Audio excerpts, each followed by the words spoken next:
నమస్తే, welcome to సత్యగ్రహి. నేను శివాని. కాంగ్రెస్ ప్రభుత్వంలో ప్రస్తుతం నడుస్తున్న రాజకీయం చూస్తుంటే హాలీవుడ్ థ్రిల్లర్ సినిమాలను తలపించేలా ఉంది. ఒక పక్క విదేశీ పర్యటనలో ముఖ్యమంత్రి రేవంత్ రెడ్డి బిజీగా ఉంటే, మరోపక్క రాష్ట్రంలో మాత్రం సొంత పార్టీ నేతల మీదే నిఘా వర్గాలు డేగ కన్నేసి కూర్చున్నాయి. కొండా సురేఖ ఉదంతంతో రగిలిన రాజకీయం కాస్త ఇప్పుడు ప్రగతి భవన్ నుంచి ప్రగతిశీల నిఘా వలయంగా మారిపోయింది. అసలేం జరుగుతోంది ఈ రాష్ట్రంలో?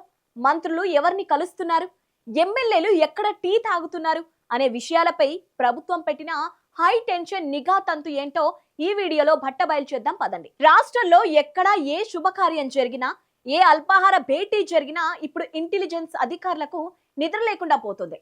శనివారం హైదరాబాద్ శివార్లోని జన్వాడలో జరిగిన ఓ అధికార పార్టీ ఎమ్మెల్యే కూతురి వివాహ రిసెప్షన్ రాష్ట్ర రాజకీయాల్లో హాట్ టాపిక్ గా మారింది.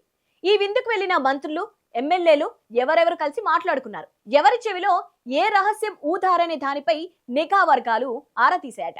ఇక దీనికి కొనసాగింపుగా మహబూబ్ నగర్ జిల్లాకు చెందిన పలువురు ఎమ్మెల్యేలు, ఎమ్మెల్సీలు, కార్పొరేషన్ చైర్మన్ గా ఉన్న ఒక మంత్రి సమీప బంధువు ఇంటికి అల్పాహార భేటీకి వెళ్లడం పోలీస్ వర్గాల్లో పెను సంచలనమే సృష్టించింది.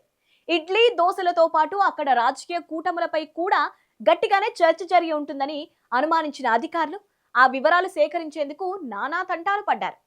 రాజకీయ నాయకులపై నిఘా పెట్టడం మామూలే, కానీ ఈసారి పరిస్థితి తారాస్థాయికి చేరింది. సదరు కార్పొరేషన్ చైర్మన్ తో ఏం మాట్లాడుకున్నారో తెలుసుకోవడానికి ఏకంగా ఓ ఎస్పీ స్థాయి అధికారే స్వయంగా రంగంలోకి దిగారట.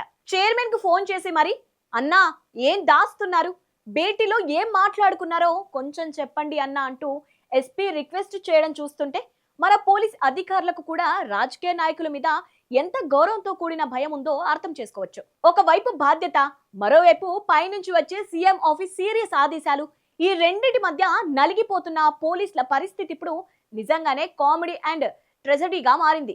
సీఎం రేవంత్ రెడ్డి విదేశీ పర్యటనకు వెళ్లిన క్షణం నుంచే రాష్ట్రంలో ఈ నిఘా తతంగం మరింత వేగవంతమైంది. ఎవరితో కూటమి కడుతున్నారు, నా వెనక ఏమైనా గప్చుప్ రాజకీయాలు నడుస్తున్నాయా అనే అనుమానంతో రేవంత్ రెడ్డి విదేశాల నుంచి కూడా పావులు కదుపుతున్నారనే గుసగుసలు వినిపిస్తున్నాయి. కొండా సురేఖ ఎఫెక్ట్, ఇతర వివాదాల తర్వాత జిల్లా స్థాయిలో కూడా పొలిటికల్ ఇంటెలిజెన్స్ ను పూర్తిగా యాక్టివేట్ చేశారు.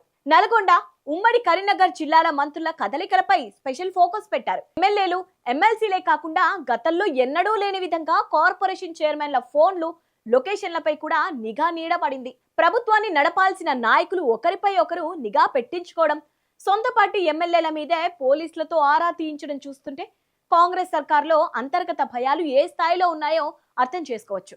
ప్రజల సమస్యలు గాలి కొదిలేసి ఎవరితో కాఫీ తాగుతున్నారు అనే ట్రాకింగ్ లో ఇంటెలిజెన్స్ బిజీగా ఉంటే రేపు రాజకీయ భవిష్యత్తు ఎటు దారితీస్తుందో చూడాలి. ఈ రాజకీయ పరిణామాలపై మీ అభిప్రాయం ఏంటి? సొంత పార్టీ నేతల మీద నిఘా పెట్టడం రేవంత్ రెడ్డి సర్కార్కు ఎంతవరకు మైనస్ అవుతుంది? కింద కామెంట్ సెక్షన్ లో మీ అభిప్రాయాన్ని ఖచ్చితంగా తెలియజేయండి. ఈ వీడియో నచ్చినట్టయితే లైక్ చేయండి, షేర్ చేయండి. ఇలాంటి పొలిటికల్ అప్డేట్స్ కోసం మా సత్యాగ్రహి ఛానల్ ఇప్పుడే సబ్స్క్రైబ్ చేసుకోండి.